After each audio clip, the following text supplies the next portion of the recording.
السلام علیکم ویورز، میں آپ کا حفیظ طاہر. آج میری پوڈ کاسٹ میں جو میرے مہمان ہیں ان کا تعارف غالب کا ایک شعر ہے کہ ہے کہاں تمنا کا دوسرا قدم یا رب، ہم نے دشت امکان کو ایک نقش پا پایا. ایک ایسی شخصیت جس کی زندگی مستقل جد و جہد، کوشش، اسٹرگل سے عبارت ہے، اور جس نے اپنی عبادت بنایا اپنے کام کو اور کیپٹلائز کیا اپنی صلاحیتوں کو، اور اس وقت وہ میسیج کمیونیکیشن کے روح رواں ہیں. ملتے ہیں سہیل عزیز صاحب سے. السلام علیکم. وعلیکم السلام سر. کیسے ہیں جناب آپ؟ خیریت سے ہیں؟ میں بہت شکر گزار ہوں کہ آپ نے مجھے یہ عزت بخشی اور اپنے پوڈ کاسٹ کا حصہ بنایا، کیونکہ میں نے کوئی زندگی میں ایسے کوئی تیر ویر مارے نہیں ہوئے کہ میں عام سی زندگی گزر رہی ہے اور گزری ہے. تو آپ کا بہت شکریہ. I'm obliged. اور میں سمجھتا ہوں کہ یہ تھوڑی سی جو میں نے اس کو اپنے لیے ایک پریولیج سمجھا ہے کہ وہ پرانی باتوں کو ہم ایک دفعہ پھر بیٹھ کے کچھ آہوداریاں کر لیں گے. آپ اس کے اوپر بہت شکریہ آپ کا. یہ بہت خوبصورت بات کی آپ نے سہیل عزیز. دراصل ہمارے درمیان ایک جو پرانا رشتہ ہے اسٹرگل کا اور جد و جہد کا اور مستقل کوشش کا، وہ ہم دونوں کے ایسیٹ ہے، اور وہی ہمارے درمیان ایک وجہ ہے کہ آج بھی ہم 46 ایئرس کے اسپین کے اندر اگرچہ دور دور رہے لیکن ایک دوسرے کے خیالوں سے، ایک دوسرے کے ذہن سے اوجھل نہیں ہوئے. کسی نہ کسی صورت ہم ملتے رہے. تو سب سے پہلے آپ کی میری ملاقات ہوئی ساسا ایڈورٹائزنگ میں. دراصل وہ ہم دونوں کے کیریئر کا سٹارٹ تھا. آپ گرافک ڈیزائنر تھے اور میں وہاں کاپی رائٹر تھا. تو میری تو چھوٹی سی انٹری ہے اس طرح کہ مسز راضیہ عارف آپ کو پڑھتے تھے ڈی پی ایس میں، اور میری بیوی ناظرہ ان کی ٹیچر تھیں. تو وہ آئیں ایک دن میرے گھر، تو میں نے انہیں اپنی کتاب دی 8واں رنگ. وہ لے گئیں، گھر جا کے پڑھی اور اگلے دن پھر آ گئیں کہ آپ آئیں as a copy writer join کریں. آپ کا کیا قصہ ہے؟ گورنمنٹ کی نوکری میں تھا ضیاء الحق کے زمانے میں. انہوں نے کچھ ناپسندیدہ شخصیات کو نکال دیا جس میں میں بھی شامل تھا. تو چونکہ میرا تعلق کوئٹہ بلوچستان سے ہے اور میں یہاں پہ اللہ کے علاوہ بے آسرا ہی تھا، تو جاب رہی نہیں اور ایک دم سے زمین پہ آ گیا. تو سمجھ نہیں آ رہی تھی کہ زندگی کو کیسے گزارا جائے. تو پھر میں نے ایک دوست سے موٹر سائیکل مانگ کے، تو میں نے کہا کہ میں آج تمام ایڈورٹائزنگ ایجنسیز کا چکر لگاؤں گا اور میں پوچھوں گا کہ کسی کو ضرورت تو نہیں ہے. تو ultimately I ended up at Sasa advertising. یہ شیرپا برج کے ساتھ نیچے ہوتی تھی. تو میں وہاں پہ گھس گیا اور انہوں نے کہا جی آپ کیسے آئے؟ میں نے کہا جی میں یہ نہیں بتایا کہ میں گورنمنٹ میں افسر تھا، بلکہ بتایا کہ میں بے روزگار ہوں اور میں نے NCA سے کیا ہوا ہے، تو مجھے کوئی نوکری چاہیے. تو وہ ایک زیدی صاحب ہوتے تھے، وہ ان کے کمرے میں بہت بڑا سا ایک شیشہ لگا ہوا ہوتا تھا. تو وہ سارا دن اس شیشے میں سے دیکھتے رہتے تھے اور مونچھوں کو ایسے کرتے تھے. تو انہوں نے شیشے میں سے دیکھ کے مجھے کہا وہ فریم پڑے ہوئے ہیں باہر لان میں، تو یہ کوئی ان کا کلائنٹ تھا NFC اس زمانے میں، ان کی میورلز لگنی تھی، تو اس کے اوپر پلاسٹک کے ہم نے کور چڑھانے ہیں، تو چڑھا لو گے؟ تو میں نے کہا جی میں چڑھا لوں گا. ارے! تو میں نے ہتھوڑی پکڑ کے کوئی ہفتہ 2 ہفتے میں وہ باہر لان میں کام کرتا رہا. تو یہاں سے میری ساسا میں ابتدا ہوئی. اچھا. اور اس کے بعد جب وہ کام ختم ہو گیا تو انہوں نے کہا جی اب آپ کیا کریں گے؟ تو میں نے کہا جی مجھے اس کے علاوہ تو میں ڈیزائنر ہوں. اور تو انہوں نے کہا کہ ٹھیک ہے ہم تم کو اسٹوڈیو میں چانس دیتے ہیں، آپ 1-2 دن. اچھا یہ عام طور پہ فلمی سی کہانی لگتی ہے. تو انہوں نے مجھے اسٹوڈیو میں چارج دیا. نعیم صاحب وہاں کے آرٹ ڈائریکٹر ہوتے تھے. کہیں نہ کہیں سے وہ پرویز صاحب ہمارے ایک دوست تھے، ان کے دوست تھے، تو انہوں نے لحاظ رکھتے ہوئے مجھے اسٹوڈیو کے اندر بٹھا دیا. تیسرے یا چوتھے دن وہ لنچ کے بعد آئے تو انہوں نے کہا کہ یار سہیل صاحب میں بھی کسی کو جواب دے ہوں، تو آپ کے حالات تو بہت خراب ہیں، تو آپ اس طرح کریں کہ کچھ اور بندوبست کر لیں اپنا. اچھا. تو ظاہر ہے انا بھی تھی، عزت کا بھی مسئلہ تھا. تو میں نے وہ لنچ میں اپنا لنچ باکس پکڑا اور میں وہاں سے فورٹرس جا کے کسی تھڑے پہ بیٹھ کے میں نے لنچ کھایا اور اس کے بعد میں گھر چلے گیا. ماں کو میں نے نہیں بتایا کہ میں نوکری سے فارغ ہوں. تو کوئی ہفتے بعد میں گھوم رہا تھا فورٹرس میں، تو مجھے نعیم صاحب ملے کہ میاں تم کہاں چلے گئے ہو؟ میں نے کہا جی آپ نے مجھے کہا تھا. تو انہوں نے کہا میں تو تمہیں غیرت دلانے کے لیے کہا تھا تو تم کل سے آؤ. اچھا. بس یہ اگلے دن پھر میں گیا، اور مدد تو اللہ تعالیٰ کی ہوتی ہے، لیکن ایک کمٹمنٹ کی کہ نہیں اب یا میں نہیں یا گاہک نہیں سارٹ. تو پھر عجیب اتفاق ہے ساسا کی ہسٹری میں کہ سب سے جونیئر آدمی تھا جو میں کیلیں ٹھوکتا تھا بیٹھ کے، تو میں اسسٹنٹ آرٹ ڈائریکٹر بنا 11 مہینے کے بعد اسی کمپنی میں. تو پھر اس کے بعد زندگی ٹریک پہ آ گئی، اور پھر تقریباً میں ہی ہینڈل کرتا تھا. پھر نعیم صاحب باہر چلے گئے جو آرٹ ڈائریکٹر تھے، پھر میں آرٹ ڈائریکٹر ہو گیا. تو اس طرح سے دیکھیے کیسی انٹرسٹنگ بات ہے کہ یہ وہ زمانہ تھا جب گرافک ڈیزائن تو کر ہی لیتے تھے، لیکن اس کے بعد اس کا جو مینول پروسیس تھا وہ کتنا مشکل تھا کہ جب ہم تصویر کو پیسٹ کرتے تھے اور جو کمپیوٹر نہیں تھا، اور جو بھی ہم ٹائپ کرتے تھے وہ ہم پھر ریپن پرنٹنگ پریس لے جاتے تھے. مجھے اچھی طرح یاد ہے سب. وہاں سے ہم اس کو کمپوز کراتے تھے اور اس میں سے پروف نکلواتے تھے، پھر وہ ڈیزائنر کے پاس آتا تھا کہ جناب یہ آپ پیسٹ کریں. اور اگر کوئی ایک آدھ لفظ کی غلطی رہ گئی اسپیلنگ کی تو آپ کو یاد ہی ہوگا کہ یہاں سے کاٹ کے یہاں لگانا، یہاں سے کاٹ کے یہاں لگانا، پھر تصویر کیمرے سے اتار کے کو پلیس کرنا، پھر اس پہ اسپرے کرنا. یار کتنا مشکل کام تھا سہیل. کچھ اس کے بارے میں اگر میں آج کے بچے کو ڈیزائن ایوولوشن سمجھاؤں تو میں نہیں سمجھا پاؤں گا، چونکہ وہ اس کو کنسیو ہی نہیں کر پائے گا کہ ایوولوشن تو ایک گریجول پروسیس کا نام ہے جس میں انسان کو آپ اسٹیپ بائی اسٹیپ سمجھا دیتے ہیں. یہ جس زمانے میں ہم نے شروع کیا اور جو یہاں پہ ہے اس میں اتنا بڑا فرق ہے، جس کو 360 ڈگری کہتے ہیں. تو وہ نہ میں سمجھا پاؤں گا اس بچے کو، نہ وہ بچہ سمجھ پائے گا کہ میرا تعلق اس یہ بات کیا ہو رہی ہے، یہ کیا بات ہو رہی ہے، میں کیا بات کر رہا ہوں، اور یہ کس زمانے کی بات ہے اور یہ کہاں ہوتی تھی. لٹرلی وہ نہیں سمجھ پائے گا اس کو جہاں سے ہم نے شروع کیا ہے اس کو. میں نے وہاں جوائن کیا تو آپ وہاں تھے؟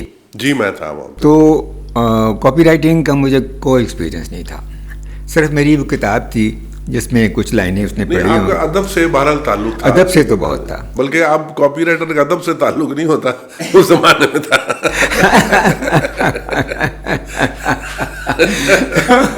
تو مجھے یاد ہے اس زمانے میں نا شاعری کا بڑا فائدہ تھا کیونکہ سلوگنز بنتے تھے، ٹھیک ہے نا. تو میں نے یاد ہوگا ایک سلوگن بنایا تھا، یونیفارم بنائے گھر، مجھے ابھی بھی یاد ہے، یونیفارم سے جائے گھر. اور کمپنی آج تک یوز کرتی ہے. ہمارا کلائنٹ رہا ہے، ابھی بھی ہے کلائنٹ، تو ہم یہی سلوگن استعمال کرتے ہیں. اب دیکھیں یہ کیسی بات ہے. اور مجھے اس ساسا کا زمانہ یاد ہے، uniform makes a home, uniform makes a home York نے بنایا اور میں نے اردو میں یہ بنا. پھر آپ کو یاد ہوگا کپاس کے بڑے بنائے ہیں، مجھے یاد اس زمانے میں یہ جو FMC شاید کلائنٹ، ارے ہاں فوجی فرٹیلائزر جنگل لکھے، FMC ہمارا کلائنٹ. اچھی کھاد کی پہچان، سونا یوریا کا نشان، وہ سارا میں نے لکھا تھا جنگل. جی مجھے یاد ہے. تو شاعری بس وہاں کام آئی یا پھر عشق میں کام آئی.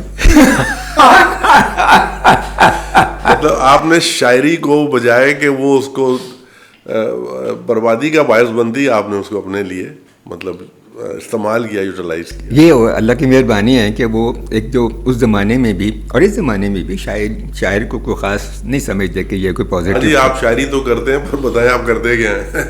تو لوگ سمجھتے ہیں کہ شاعر کوئی بیکار عضو معطل قسم کی چیز ہے، لیکن شاعروں نے جو دنیا میں انقلاب برپا کیے ہیں، پیبلو نیرودا نے لیٹن امریکہ میں، علامہ اقبال نے یہاں پر، فیض احمد فیض نے، اور اس طرح بے شمار مثالیں ہیں جنہوں نے دنیا بدل کے رکھ دی شاعروں اور ادیبوں نے.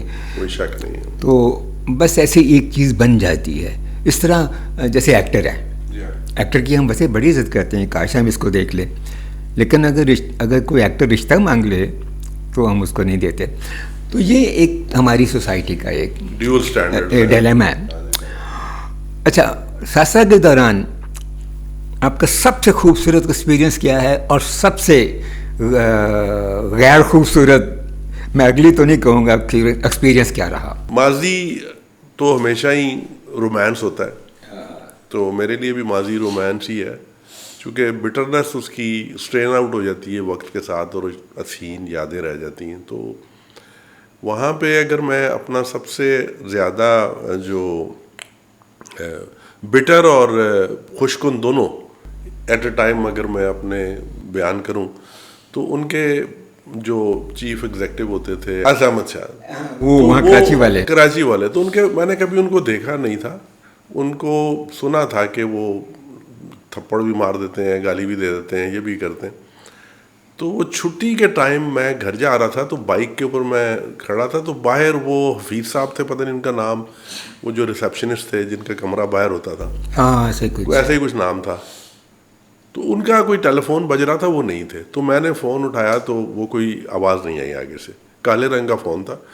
تو میں نے کہا شاید کٹ گیا ہے, تو میں پھر اپنی بائک پہ بیٹھ گیا جانے کے لیے. پھر وہ فون بجا, تو میں نے کہا یہ کوئی شاید کوئی کسی کا ضروری فون ہو تو میں سن لیتا ہوں. پھر وہ سنا, پھر نہیں وہ سنا گیا, تو ابھی میں نے رکھا تو پھر دوبارہ آ گیا. تو میں نے اس کو جب کہا تو آگے سے مجھے آواز آ گئی, کسی صاحب کی آواز تھی. تو ان کو میں نے پوچھا جی کون بول رہا ہے, تو انہوں نے مجھے ڈائریکٹلی کہا میں تمہارا باپ بول رہا ہوں. تو اچھا, وہ ہمارا چونکہ بلوچستان اور وہاں سے میں چل کے آیا, اور غربت ویسے ہی بڑی بٹر ہوتی ہے, اور جو تو میرا متھا گھوم گیا وہاں پہ. تو مجھے جو فیروز اللغات یاد تھی, میں نے بغیر ان کو کوئی چانس دیے وہ ساری فیروز اللغات میں نے ان کے اوپر سنا دی, اور اس کے بعد میں نے فون بند کر کے میں گھر چلے گیا. That was the turning point. اگلے دن پتہ چلا کہ وہ تو احمد شاہ صاحب تھے. تو زیدی صاحب کی مطلب کھڑے ہیں زیدی صاحب اور پریشان ہیں, اور مجھے میں جب بائک کھڑی کی انہوں نے کہا میاں تم بھاگ جاؤ, تم چلے جاؤ, وہ آ رہے ہیں آج لاہور آ رہے ہیں, وہ بندہ ڈھونڈ رہے ہیں کہ وہ کون ہے, وہ پٹھان ہے. تو میں نے کہا کوئی بات نہیں, آپ آنے دیں ان کو, میں نہیں جاؤں گا. تو زیدی صاحب نے مجھے اسٹوڈیو میں نہیں بیٹھنے دیا بلکہ باہر کھڑا کر دیا جو لان سا تھا وہاں پہ. تو میں نے دیکھا ایک صاحب آ رہے ہیں اور وہ پیچھے اتر کے کونے پہ, آپ کو یاد ہوگا کہ وہ ہم پل سے اتر کے ایک ٹرن بنتا, تو ٹیکسی یا جو بھی گاڑی تھی وہ آگے آ رہی تھی, وہ پیچھے پیچھے چلتے ہوئے آ رہے تھے. اب مجھے نہیں سمجھ آ رہی تھی کہ وہ کیا تھا, کیوں اتر کے وہاں پہ. تو آتے ہی انہوں نے کہا کہ وہ کون ہے بدبخت کا بچہ جو اس میں وہیں کھڑا ہوا تھا. تو زیدی صاحب نے کہا جی وہ پتہ نہیں چلے گئے ہیں, وہ ان کو نکال دیا ہے, یہ کر دیا, وہ کر دیا. میں خیر خاموش رہا. تو تھوڑی دیر کے بعد وہ صاحب اوپر آ گئے جو ایسے احمد شاہ صاحب تھے. تو انہوں نے کہا کہ وہ کدھر گیا اس کا پتہ کرو. میں نے کہا جی کہیں نہیں گیا, میں بیٹھا ہوں آپ کے سامنے, میں نے آپ کو. تو اس نے کہا اچھا تم نے مجھے گالیاں دی. تو میں نے کہا آپ نے مجھے گالی دی تھی, تو میں نے آپ کو گالی دی. تو انہوں نے کہا یار میں تو تمہیں ایک گالی دی تھی. تو میں نے کہا اب ضروری تو نہیں کہ جس کرنسی میں آپ کاروبار کریں اسی کرنسی میں کروں. انہوں نے مجھے کہا کہ ٹھیک, تم یار مجھے پسند آئے ہو, وہ جو ڈائلاگ بولے, تمہیں 3 مہینے کی میں تنخواہ دیتا ہوں, تم ادھر سے دفع ہو جاؤ اور 3 مہینے بعد آؤ. تو میں نے کہا نہیں مجھے تنخواہ نہیں چاہیے مفت کی, یہاں تو میں یہیں رہوں گا اور مہینے بعد تنخواہ لوں گا, یا آپ مجھے نکال دیں. تو انہوں نے کہا یار تم عجیب آدمی ہو, تم کبھی کراچی. اچھا واقعی یہ فلمی کہانی ہے. تو پھر زیدی صاحب میری بہت عزت کرنا شروع ہو گئے اس کے بعد. جی میں وہاں نہیں گیا, میں وہ وہیں رہا پھر میں. ہاں جی, میں گیا نہیں, کہیں نہیں گیا. تو انہوں نے کہا یار وہ زیدی اس کا دھیان رکھا کرو یار, یہ پاگل ہے. تو یہ میں آپ کو, یہ میرے لیے دونوں واقعات تھے مطلب دلچسپ. لیکن اس سے پہلے کہ ہم آگے چلے, میں وہاں کی کچھ جن لوگوں نے واقعتاً میرے ساتھ اچھا سلوک کیا اور ہم ان کا ذکر ضرور کروں گا. ایک تو اصغر زیدی صاحب, ہی آلویز ریسپیکٹڈ می, اور مسز راضیہ عارف نے تو خیر میرے اس پروفیشن کو شروع کرایا. اور ایون جب ساسا بند ہو گئی اور انٹر فلو میں وہ چلی گئیں تو انہوں نے مجھے وہاں بھی بلایا, اور میں نے ان کے ساتھ وہاں بھی کام کیا. وہاں سرتاج صاحب ہوتے تھے اور سب لوگ. تو اس طرح, اور پھر وہاں پہ ایک انجم صاحب ہوتے تھے, وہ بھی مجھے یاد ہیں. اور ایک انتہائی خوبصورت لڑکی مجھے ہمیشہ یاد رہتی ہے, در سمین. جی غالباً جرمن یاد تھی یا ایسا کچھ, آپ کو ایسے ہی تھا مطلب. تو اس کی تصویر بھی میرے پاس ہے.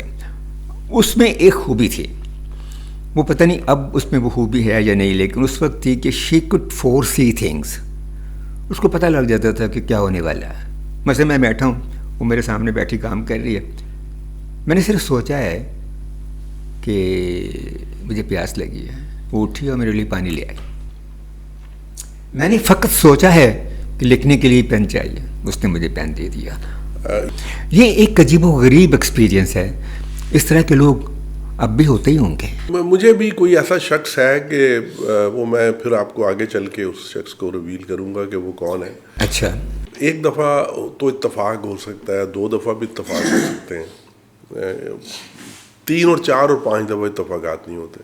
تو کچھ ایسا ہی ہوا ہے میرے ساتھ کہ جو میں نے سوچا یا جو میں نے چھپایا یا جو میں نے سمجھا کہ کوئی نہیں دیکھ رہا، تو مجھے ہو بہو کسی نے وہ سارا کچھ ویسے ہی بیان کر دیا جو میرے خیال میں وہ میں ایسی جگہ پہ ہوتا تھا کہ جہاں پہ کوئی تیسرے شخص کا ہونے کا سوال ہی پیدا نہیں ہوتا. لیکن مجھے من وہ ساری چیزیں جو ہے وہ میں آج تک نہیں سمجھ پایا، اور میں پھر بعد میں آپ کو ریویل کروں گا کہ وہ شخص کون ہے اور وہ میں اس کو کتنا جانتا ہوں، اور اس کے باوجود بھی میں نہیں جانتا اس کو. اچھا، یہ روحانیت جو ہے، میں یہاں سے ایک روحانیت کا لنک لیتا ہوں. میری جو سینئر وائف تھی Nazra, I am twice married you know, تو ان میں یہ بات تھی. مثلا جب حمزہ کا ہم نے اپنے بیٹے کا انٹرویو دلایا NCA میں، تو اپنی ساری قابلیت کے باوجود وہ ویٹنگ لسٹ پہ آ گیا. تو he was sad, disappointed. اس نے کہا جی میں نے تو یہیں پڑھنا ہے پاپا، میں نے تو لاہور یونیورسٹی واپس نہیں جانا، یونیورسٹی آف لاہور. تو وہ کہنے لگی پتر تو کیوں گھبرانا ہے، میں تو داخل کرائیں گی. یار لک ایٹ دی کانفیڈینس. ان کا امی کتنے ٹائم گزرتا گیا ہے، 2-4 ہفتے گزر گئے. تو میں اور ناظرہ بیٹھے کھانا کھا رہے ہیں دوپہر کا، باہر بیل ہوئی، مجھے کہتی ہے جاؤ فیس حمزہ کا لیٹر آیا. میں کہا ہاؤ کم یو نو. ابھی بھی دیکھیں یہ یاد کرتا ہوں تو رونگٹے کھڑے ہو جاتے ہیں. کہتے جاؤ تو صحیح.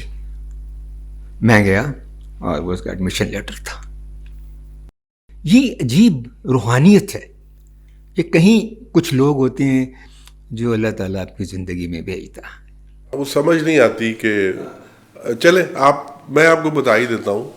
وہ شخص، میں کسی شخص کے طور پہ اس کا ریفرنس دے رہا ہوں، اس کے رشتے کے ساتھ آپ کو جوڑ کے ریفرنس نہیں دے رہا. وہ میری بیوی ہے. ہم 40 سال تقریباً ہونے کو آئے ہیں. ہم ایک ہی جگہ رہتے ہیں، ایک ہی کمرے میں سوتے ہیں، اور میں وہ پہلو آج بھی نہیں سمجھ پایا کہ وہ کیا ہے. مجھے نہیں سمجھ آتا وہ آج. ہزاروں اتفاقات ہوئے اس طرح کے کہ جیسے آپ نے بیان کیا ہے، لمبی باتیں ہوں گی، لیکن میں سمجھ نہیں پایا آج تک. 40 سال گزرنے کے باوجود بھی نہیں میں سمجھ پایا کہ وہ کیا ہے، وہ کیوں ہے اور وہ کیا ہے.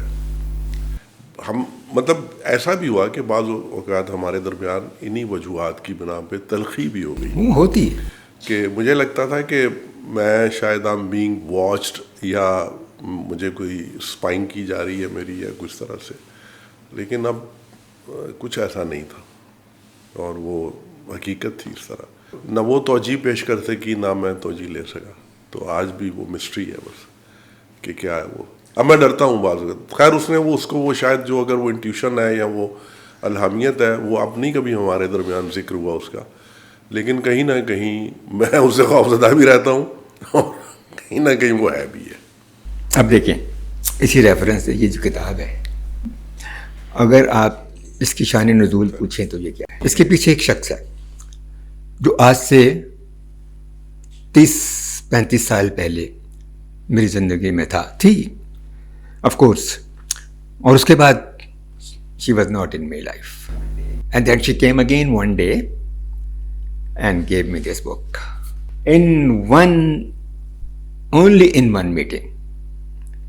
تو یہ لوگ اللہ تعالیٰ بھیجتا ہے جو آپ کے اندر کوئی آپ کی ہڈن چیز کو ٹریگر کر دیتے ہیں، جو کیٹلسٹ ہوتے ہیں وہ لوگ. تو اس کتاب کی کیٹلسٹ بھی ایک شخصیت ہی ہے، اور اس کا نام بھی آخری عشق، شاید میں نے اسی لیے رکھا. تو اس طرح کے پروسیس سے ہم گزرتے ہوئے زندگی کو گزارتے رہتے ہیں. یہاں سے ایک اور سوال پیدا ہوتا ہے کہ اس خاتون سے جو آپ کی زندگی بھر کی ہم سفر ہیں اور ہم اثر بھی ہیں، ان سے پہلی ملاقات کب ہوئی اور کیسے یہ تعلق ڈیولپ ہوا؟ یہ پیورلی ارینجڈ میرج تھی. میں ایک ہی بیٹا تھا. تو میری فادر جب آئی واز 17 سال کا تھا میں تو ان کا انتقال ہو گیا تھا. میں کوئٹہ سے تعلق رکھتا ہوں جیسے میں نے آپ کو پہلے بھی کہا. تو ہمارے ہاں ابھی وہ پرانے رسم و رواج تھے گو کہ مجھے آزادی تھی کہ میں کچھ بھی چوز کر سکتا ہوں اور مجھے چوائس بھی دی گئی کہ اگر آپ کسی خاتون کو یا کسی کلاس فیلوز کو جانتے ہیں یا آپ چاہتے ہیں تو آپ کر سکتے ہیں. لیکن میری والدہ کو میں نے کہا نہیں میں کسی کو نہیں جانتا. تو اپنی بیگم کو میں نے شادی والے دن دیکھا تھا. درمیان میں ایک آدھ جھلک دیکھی ہوگی میں نے. تو پہلی دفعہ میں نے شادی والے دن اس کو دیکھا تھا. ہم نہیں جانتے تھے اس کو. یہ پیورلی میری مدر نے جس گھر میں گئی اور میری بس ایک ہی ان کو وہ تھی کہ آپ نے بکرے کی طرح جا کے کسی عورت کو نہیں دیکھنا, لڑکی کو, کہ چل کے دکھاؤ اور منہ کھول کے دکھاؤ. اور تو گھر میں بھی آپ نے کوئی عمر خیام چھوڑ کے نہیں جا رہے اب. تو ویسے اگر آپ اس کو بغیر بتائے جائیں تو مجھے اور بھی اچھا لگے گا کہ اس کو یہ پتہ نہ چلے کہ مجھے دیکھنے آئیں. اور کوشش کریں کہ جس گھر میں جائیں وہیں سے ہی جو اللہ نے قسمت میں لکھا ہوگا وہ آپ کر لیں. تو ایسے ہی ہوا, اتفاقاً ایسا ہوا کہ نہ کوئی دوسرا گھر دیکھا نہ کوئی. میں نے میری اماں نے مجھے تصویر دکھائی تو میں نے پلٹ دی. میں نے کہا نہیں آپ نے جو کیا ہوگا وہ ٹھیک کیا ہوگا. تو یہ میرا ان سے تعارف ہے پہلا. تو یعنی شادی کے بعد کی محبت ہے یہ؟ محبت بیسیکلی مجھے اگر آپ صحیح پوچھیں تو مجھے سمجھ شادی کے بعد آئی ہے جس کو محبت کہتے ہیں, اور جو میں جس کے اوپر بڑا فرم بلیو کرتا ہوں اور میرا اس کے بارے میں پورا ایک تھیسس ہے محبت کے بارے میں. تو میں بالکل ایسا سمجھتا ہوں کہ نہ صرف شادی کے بعد مجھے اس سے محبت ہوئی بلکہ مجھے اس کے بعد محبت اصل میں سمجھ آئی کہ محبت کہتے کس کو ہیں. ذرا ہمیں بھی بتائیں کہ محبت کیا ہوتی ہے آپ کی نظر میں. مجھے جو میرا نتیجہ ہے, جو میرا ہر بندے کا ایک اپنا تھیسس ہے کہ محبت جو ون سائیڈڈ اسپیشلی ہے وہ ایک فطور ہے ذہن کا. میں اس کو فطور سے زیادہ نہیں کچھ سمجھتا. وہ آپ نے اپنے اندر کوئی ایک شبیہ پالی ہوئی ہے جو اتفاقاً وہ میچ کر گئی, مطلب اس شخص کے ساتھ جو کہیں آپ کو شعور میں یا لاشعور میں تھی اور وہ کلک کر گئی اور آپ نے کہا کہ میں تو اسی کو ڈھونڈ رہا تھا جنم سے, تو یہ تو میرے سامنے کھڑی ہے, جو میری فیلنگ تھی. اچھا بغیر جانے کہ اصل حقیقت کیا ہوگی, وہ جب میں اس سے ملوں گا تو جو میں نے امیج کریٹ کیا ہوا اپنے مطابق وہ ویسا ہوگا کہ نہیں ہوگا, یہ اس سے میچ کرے گی کہ نہیں کرے گی. یہ ہو سکتا ہے کہ اس سے بالکل مختلف ہو جو میں نے اس کے بارے میں سوچا ہوا ہے. تو جب میری پھر شادی ہوئی تو پھر مجھے پتہ چلا کہ محبت جو ہے وہ میں آفاقیت نہیں مانتا, اس کو نہیں مانتے. نہیں, میں نہیں مانتا. محبت بیسیکلی وہ فطور کہتا ہوں میں اس کو. محبت میں اس کو کہتا ہوں کہ جس کے اندر ایک رسپیکٹ اور ایک دوسرے کے لیے سیکریفائز اور ایک دوسرے کے ساتھ انڈرسٹینڈنگ اور اس کی غزالی آنکھوں اور کتابی چہرے سے ہٹ کے جو آپ کی سامنے اس کی شخصیت آتی ہے وہ اصل میں محبت ہے. واہ. غزالی آنکھیں اور کتابی چہرہ تو ختم ہو جائے گا, وقت کے ساتھ فیڈ آؤٹ ہو جائے گا. تو میں اس کو محبت کہتا ہوں. اور اگر آج کی تاریخ میں بڑی ذمہ داری سے بات کر سکتا ہوں کہ میری جو معشوقہ ہے, جو میری محبت ہے, وہ میری بیوی ہے. واہ واہ واہ واہ, بیوٹیفل. میں ببانگ دوہل مطلب بڑا اس کو in a broad daylight I am admitting کہ شی از مائی بیلوڈ. زبردست. یہ تو آپ نے محبت کا نیا کنسیپٹ. میں ہر دوست سے یہ سوال کرتا ہوں اور بڑی دلچسپ بات یہ ہے کہ ہر دوست الگ سے اس کا کنسیپٹ بناتا ہے کہ اس کے نزدیک محبت کیا ہے. اور میں کبھی سوچتا ہوں کہ اگر اپنے سارے دوستوں کی باتیں اکٹھی کر کے اور ایک خوبصورت چیز جو ہے وہ کریٹ کی جا سکتی ہے. تو اب ہم ذرا تھوڑا سا فلیش بیک میں چلتے ہیں. جب آپ نے ساسا کو چھوڑا تو اس کے بعد کی جو اسٹرگل ہے, جب ایک آپ کا موٹر سائیکل تھا اور وہ موٹر سائیکل آپ کا دفتر تھا چلتا پھرتا, وہ کیا قصہ ہے, وہ کس طرح پھر ترقی کی؟ میرا تعلق بڑی لوور مڈل کلاس سے تھا, جیسے میرا ایسے ہی ہے. تو گھر میں مطلب اس وقت تک کچھ نہیں پک سکتا تھا جب تک کہ کچھ میں کما کے نہ لاتا. اور میں اور میری والدہ تھے دونوں, اور میں ساری زندگی کے بعد ان کو لاہور لے آیا اس کے اوپر بنا پہ کہ میری گورنمنٹ کی افسری لگ گئی تو آپ لاہور آ جائیں. تو وہ ساری زندگی کے بعد کوئٹہ سے لاہور آ گئی, اور وہ چھوٹ گئی وہ نوکری. اور مجھے یاد ہے میں نے 850 روپے کے اوپر قدرت حفیظ صاحب, میں آپ کو نا تھوڑی سی ایک تمید باندھوں گا اگر آپ مجھے اجازت دیں. میں اپنی زندگی کے جو واقعات ہیں ان کو کم سے کم سادگی میں بھی لے کے جاؤں زیادہ سے زیادہ, تب بھی وہ لگے گا کہ میں نے ایگزیجریٹ کیا ہوا, یا میں کو کہانی باندھ رہا ہوں, یا یہ ایسا ہو نہیں سکتا. اور میری کوشش ہوتی ہے کہ ان کو میں ڈراماٹائز کم سے کم کروں تاکہ وہ اگلے بندے کو اس کے اوپر یقین آ جائے کہ یہ جو بھی کہہ رہا ہے ٹھیک کہہ رہا ہوگا.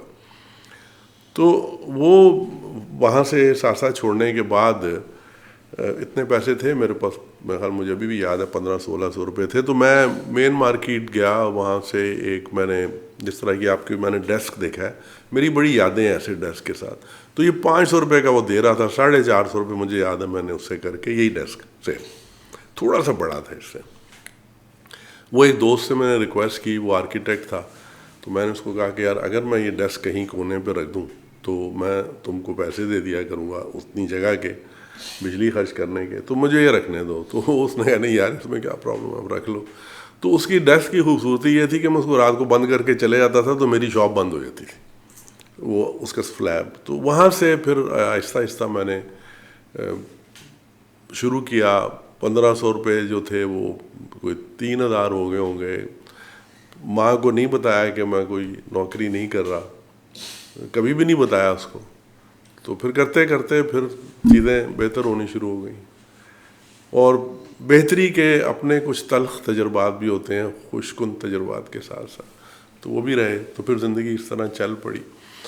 لیکن آج میں کبھی اللہ تعالیٰ مدد کرتا ہے. میں سمجھتا ہوں کہ زندگی میں جو سب سے زیادہ ضروری چیز ہے وہ فیتھ ہے ایک ان نون چیز کے اوپر جو آپ کو موٹیویٹڈ رکھتی ہے.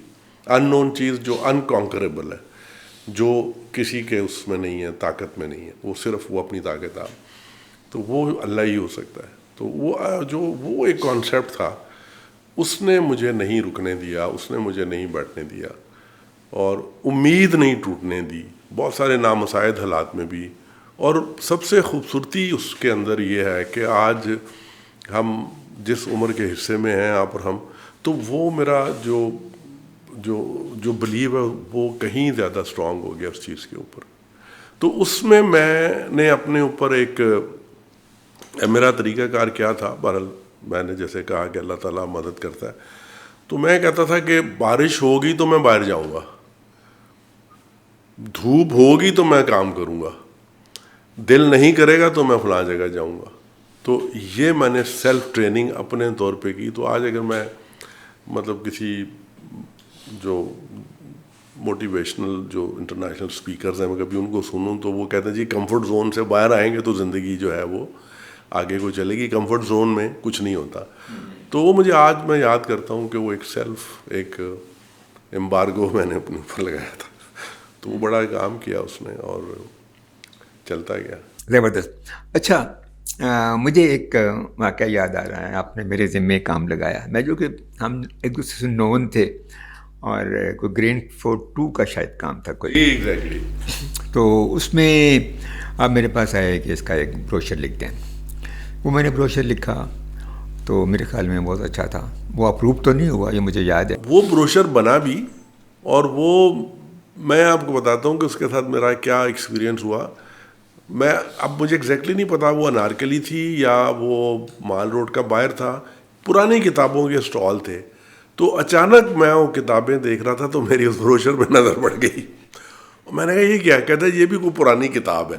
تو وہ گرین فور 2 کا بروشر تھا جو لکھا تھا آپ نے. بھائی واہ بھائی واہ. تو وہ اس کو لگا کہ یار یہ کوئی بڑی کمپوز اور خوبصورت سی کوئی کتاب ہے, بچوں کی کوئی کتاب ہے جس میں بچوں کو کوئی پڑھانے والا. پھر میں اس سے خرید کے لایا اور وہ آج بھی کہیں پڑا ہوا ہے میرے پاس. اچھا, اور اس سلسلے میں ایک چھوٹی سی بات اور کرتے ہیں کہ اسی دوران اس بروشر کو لے کر ہم سیٹھ عابد کے پاس گئے تھے. بالکل گئے تھے ہم. تو ہم دونوں نے سیٹھ حافظ سے میٹنگ کی تھی. یہ میں نے اپنی آٹو بایوگرافی میں بھی لکھا ہے کہ اس کے بارے میں مشہور تھا کہ وہ ایک پیٹریوٹک اسمگلر ہے. یعنی اس نے اس میں بھی کام کیا تھا ہمارے ایٹامک بام کے وہ چیزوں کو لانے میں. کوئی اس طرح. تو جب میں اس سے ملا تو میرا خیال یہ تھا کہ وہ پتہ نہیں کیا شان و شوکت ہوگی، یہ فلاں ہوگا یہ. تو he was a simple person. ہم نے پھر اس نے کھانا منگوایا اپنے لیے، تب وہ دال روٹی تھی، اف یو ریمبر. یاد ہے کچھ؟ میں نے زندگی کے 30 سال ان کے ساتھ گزارے ہیں، اور 30 سالوں میں ہر انسان کے اندر اپنی اچھائیاں برائیاں اپنی جگہ پہ، لیکن میں نے اس سے زیادہ سادگی میں نے اپنی لائف میں نہیں دیکھی. جو شہر خریدنے کی بھی شکت رکھتا تھا، لیکن میں نے اس کو یہ بھی دیکھا کہ یار یہ موٹر سائیکل پہ تم مجھے جا رہے ہو وہاں تک چھوڑ دینا. یہ بھی میں نے دیکھا. اور کسی کو پتہ ہی نہیں ہوگا کہ موٹر سائیکل کے پیچھے کون بیٹھا ہوا ہے. عابد صاحب تو بعض اوقات یہ ہوتا تھا کہ ایسا بھی اتفاق ہوا کہ ہم کراچی گئے تو میری بہت دوستی تھی ان سے، تو میں گاڑی میں ان کے ساتھ بیٹھا، تو ہورڈنگ بنوا رہے تھے ہم وہاں پہ. ایک انہوں نے اسکیم اناؤنس کی تھی انڈسٹریل اسٹیٹ. تو مجھے کراچی کے راستے نہیں آتے، تو میں ہورڈنگ والے کا وہ بھول گیا، اس کی ورک شاپ کا راستہ. تو وہ ایک جگہ ہم رکے، تو اب میں ڈر رہا تھا عابد صاحب سے. وہ اس بات سے گرمی کھاتے تھے کہ اگر ان کو چیزیں ڈھونڈنی پڑے گھر، یا ایڈریس پورا نہ ہو کسی کے پاس. میں اب اندر کل میں پڑھ رہا ہوں کہ وہ بڑا سا فون ان کے پاس پڑا تھا، وہ جو سیٹ پہ ہوتا تھا. تو میں اب ایک جگہ رکے، میں نے کہا میں عابد صاحب ان سے پوچھ لوں کہ یہ وہ کوئی تھا یہ گاڑیوں کی نمبر پلیٹس بنانے والا بندہ. تو میں اتر کے ان کو پوچھا، میں نے کہا وہ یار اس طرح وہ محبوب صاحب ہیں، ان کی ورک شاپ کہاں پہ ہے؟ تو وہ پہلے کہیں کسی سے بات کر رہا تھا. پھر میں نے اس کو دوبارہ کہا، تو میں نے پیچھے دیکھا سیٹھ عابد صاحب آ گئے نکل کے. اچھا ان کے اندر صبر نہیں تھا، وہ ایک بے چین وہ تھے، بے چین روح تھے. تو وہ کہتا ہے ابے صبر کر یار، میں تو کا سیٹھ عابد لگا ہوں. وہ پیچھے